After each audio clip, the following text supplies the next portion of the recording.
Well, Prime Minister Modi is scheduled to hold talks with UAE leaders and address Indian diaspora on day 2 of his maiden UAE visit today. The Prime Minister will be travelling to Dubai and will be meeting the UAE Vice President and Prime Minister Sheikh Mohammed bin Rashid Al Maktoum.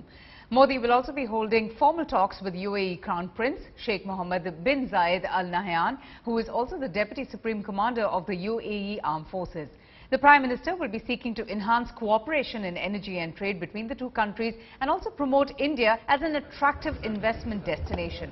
India will also seek UAE's help in trying to locate the 39 Indians who were taken hostage by ISIS in Mosul in Iraq last year.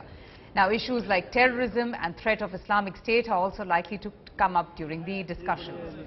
But before leaving for Dubai, the Prime Minister is also scheduled to visit Masdar city. It's a zero-carbon city that utilizes solar and other renewable sources of energy. The Prime Minister is expected to be spending some time watching presentations at the Masdar city. And later in the day, the Prime Minister will also be reaching out to non-resident Indians.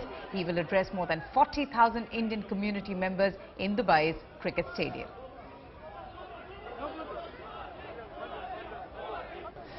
India का PM है तो कुछ उतना तो कर सकता है कि हम लोग के लिए कुछ न कुछ बेनिफिट करे और इधर भी हम लोग के लिए अच्छा ही है लेकिन थोड़ा नॉर्मली चेंज होगा तो भी हम लोग के लिए पीएम आ रहे हैं अच्छा बात है हम लोगों के लिए लेकिन हम लोग ऐसे इधर कैसे रह रहे हैं थोड़ा दूसरे कंट्री का गवर्नमेंट सब उनके लेबर के बारे में सब सोचते हैं उनके लिए उसको एग्रीमेंट वगैरह करते हैं लेकिन हमारे इंडिया गवर्नमेंट का इतना अच्छा हमारे लिए एग्रीमेंट भी नहीं है. It's a big, it's a big pleasure to us to see being an Indian. And we are